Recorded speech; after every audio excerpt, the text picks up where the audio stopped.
जदि आप चाहते कम तेल में रोषे करने देखो डायरेक्ट प्रेसर रे टिके नाको तेल पकईदे अदा कंचा लंका अल्प टे पकईदे टमाटो पकईदे लुण पकईदे डायरेक्ट देखो मो काबुली चना आमर काबुली चना कहती काबुली चना आलू डायरेक्ट पकईदेवी किसी आगुरी सीझेनी कि मसला भी कषौनी कारण ଏବେ तो मसला कषा कषि करके खाइबा बहुत भय लगुच आमर रोग प्रतिरोधक शक्ति जहाँ है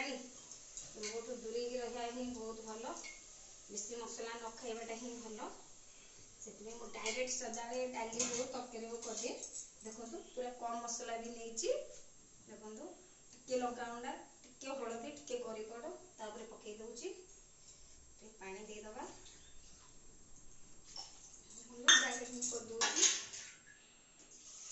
बेसी कषा कषि करने को मसला मसली पड़ानी ताकि गैस गैस मिलूनी हईराण हम करके बसई देखो दी तीन टा सीटी मारे जय जगन्नाथ।